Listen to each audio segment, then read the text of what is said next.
मगाशीच म्हटलं की प्रसंग किती आले तरी आपण रसिकांची सेवा करण्यासाठी या ठिकाणी आलोय. आज बुवा परत एकदा सांगतो, नरम पडले बुवांना. मगाशी म्हटलं लाल टोपी घालून यायचे, आज व्हाईट टोपी घालून आले, ती सुद्धा काढून दुसऱ्या बारे परत आले. बुवा हा फेटा आणि टोपी बुवांची शान आहे, या कलगी तुऱ्याची शान आहे. लक्षात असू द्या. या ठिकाणी नारायण सावंत साहेब यांच्याकडून 200 रुपयाचं पारितोषिक, अध्यक्ष टपळे या अक्षय टपळे यांच्याकडून 1001 रुपये. धन्यवाद. या ठिकाणी वेळ फार कमी आहे म्हणून आमचा नमन लोककलेतील संगमेश्वर तालुक्यातील एक चांगला कलाकार माने मित्र माझा या ठिकाणी हजर आहे. त्याला सुद्धा मानाचा मुद्रा. या ठिकाणी बुवाने माझ्या प्रश्नाचा उत्तर काही दिलंच नाही आणि मी जो काही प्रश्न विचारला होता त्याचं उत्तर दिलंच नाही, पण मी जे उत्तर दिलं त्याच्याबद्दल सुद्धा काय बोलले नाही. म्हणजे एवढे बुवा गारटले. आता आम्ही काय समजावं, आमचं उत्तर बरोबर आहे, बरोबर की नाही? आणि म्हणून बुवा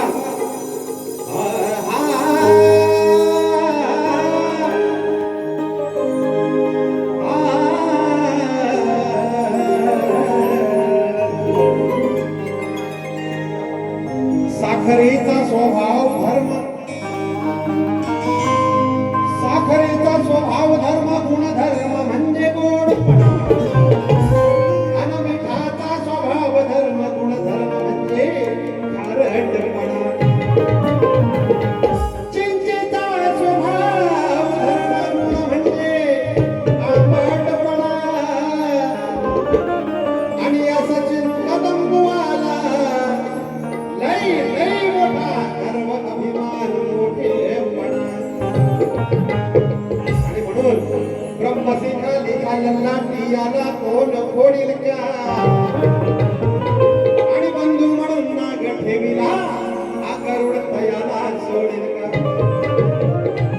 कळलं कदंबुवाचे ज्ञान, कळलं कदंबुवाचे ज्ञान, याला पुढे कोण सोडील का. म्हणे बाबूराव मारी आषाढी, अशा कच्च्या मडक्याला कोण फोडील का. आणि म्हणून रेकॉर्ड ब्रेक, रेकॉर्ड ब्रेक केलं या ज्ञान, हे कोण्या जन्माचं पाप भोगते शाप, योग जोडून आला या पुत्रीचा. गीता ऐकता भित्रीचा, झाला उधार या उलाट पुत्रीचा. गीता ऐकता भित्रीचा, झाला उधार उलाट पुत्रीचा.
स्वर्गद्वारी